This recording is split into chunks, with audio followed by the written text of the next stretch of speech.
50 साल, 50 से भी ज्यादा साल हो गए और अब इंसानियत एक बार फिर चांद की ओर लौट रही है। और सुनिए, ये कोई मामूली मिशन नहीं है। नासा का ये जो आर्टेमिस प्रोग्राम है ना, ये स्पेस एक्सप्लोरेशन की कहानी में एक बिल्कुल नया पन्ना जोड़ने वाला है। तो सबसे बड़ा सवाल यही मन में आता है ना, कि अपोलो मिशन के इतने सालों बाद अचानक अब क्यों? 50 साल में आखिर ऐसा क्या बदल गया कि हम फिर से अपने सबसे नजदीकी पड़ोसी चांद के दरवाजे पर दस्तक दे रहे हैं? चलिए इस पूरे प्लान को जरा समझते हैं। देखिए, सबसे पहले तो ये बात साफ कर लेनी चाहिए कि आर्टेमिस कोई एक मिशन नहीं है, बिल्कुल नहीं। ये एक बहुत ही बड़ा, एक बहुत ही महत्वाकांक्षी प्रोग्राम है। इसका मकसद सिर्फ चांद पर जाकर झंडा गाड़ना नहीं है, बल्कि वहां एक परमानेंट बेस बनाना है, एक ऐसी जगह जहां इंसान लंबे समय तक रह सकें। और यही बेस भविष्य में मंगल ग्रह तक जाने के लिए हमारा पहला लॉन्च पैड बनेगा। अब इतने बड़े लक्ष्य तक पहुंचने के लिए नासा बहुत सोच समझकर एक एक कदम आगे बढ़ा रहा है। आर्टेमिस 1 मिशन ने यह साबित कर दिया कि उनका रॉकेट और स्पेसक्राफ्ट चांद तक जाने के लिए बिल्कुल तैयार और सुरक्षित हैं, पर वो बिना इंसानों के था। अब बारी है आर्टेमिस 2 की, जिसमें पहली बार इंसान चांद की ओर जाएंगे। और इसके सफल होने के बाद ही आएगा आर्टेमिस 3, जो असल में इंसानों को चांद की जमीन पर उतारेगा। तो चलिए अब पूरा ध्यान लगाते हैं आर्टेमिस 2 पर। ये इस नए दौर की पहली इंसानी उड़ान है। सोचिए, 4 अनुभवी एस्ट्रोनॉट्स की एक टीम ओरायन स्पेसक्राफ्ट में सवार होकर चांद के लिए निकल रही है। और ये जो ओरियन स्पेसक्राफ्ट है ना, कमाल की चीज है। ये अपोलो के जमाने से मीलों आगे है।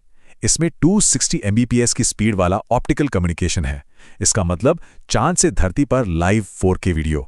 और इसके स्पेस सूट वो इतने एडवांस्ड है कि अगर कभी केबिन में कोई प्रॉब्लम आ भी जाए, तब भी एस्ट्रोनॉट्स 6 दिनों तक सुरक्षित रह सकते हैं। सेफ्टी के लिए ऑटो अबॉर्ट सिस्टम है, माने जरा सा भी खतरा हुआ तो क्रू वाला हिस्सा अपने आप रॉकेट से अलग हो जाएगा।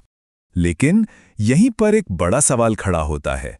अगर टेक्नोलॉजी इतनी जबरदस्त है, तो फिर आर्टेमिस 2 के एस्ट्रोनॉट्स सीधे चांद पर लैंड क्यों नहीं कर रहे हैं? वो बस चांद का चक्कर लगाकर वापस क्यों आ रहे हैं? तो इसका जवाब एकदम सीधा है। आर्टेमिस 2 असल में एक ड्रेस रिहर्सल है, मतलब फाइनल शो से पहले की आखिरी तैयारी। बिल्कुल वैसे ही जैसे 1969 में अपोलो 11 की ऐतिहासिक लैंडिंग से ठीक पहले अपोलो 10 ने किया था। वो भी चांद पर उतरे बिना सारे सिस्टम्स को टेस्ट करके वापस आ गए थे। आर्टेमिस 2 भी ठीक वही काम कर रहा है।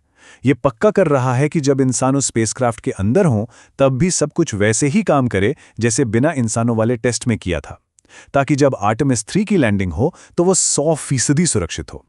चलिए अब जरा आर्टेमिस 2 से आगे की, यानी कि बड़ी तस्वीर देखते हैं, क्योंकि ये कहानी सिर्फ चांद पर वापस जाने की नहीं है। ये तो अंतरिक्ष में इंसानियत के अगले महान सफर की नींव रखने के बारे में है। और भविष्य कैसा दिख सकता है वो यहां साफ है। आर्टेमिस 3 के बाद आर्टेमिस 4 मिशन चांद पर इंसानों के रहने का इंफ्रास्ट्रक्चर बनाना शुरू करेगा। और लक्ष्य ये है कि 2040 तक चांद पर एक पूरी की पूरी मानव सभ्यता बसाई जा सके। और ये सिर्फ कोई साइंस फिक्शन वाला सपना नहीं है, इसके पीछे एक पूरी इकोनॉमी का प्लान है। चांद पर हीलियम 3 जैसे कीमती खनिज हैं जो शायद धरती की ऊर्जा की जरूरतें पूरी कर सकें। माइनिंग और स्पेस टूरिज्म मिलके $1 ट्रिलियन की इंडस्ट्री बना सकते हैं। और सबसे बड़ी बात, हम चांद पर जो कुछ भी सीखेंगे वही हमें मंगल ग्रह पर पहली इंसानी बस्ती बसाने में मदद करेगा। तो आखिर में आर्टेमिस 2 को सिर्फ चांद का चक्कर लगाने वाला एक मिशन समझना ठीक नहीं होगा। ये एक बहुत ज़रूरी टेस्ट है, एक बहुत हिम्मत वाला कदम है और उस भविष्य की ओर पहला बड़ा कदम है जहां इंसान एक से ज़्यादा ग्रहों पर रहने वाली प्रजाति बनेंगे। सही मायनों में ये इंसानियत की अगली महान अंतरिक्ष यात्रा का आगाज़ है।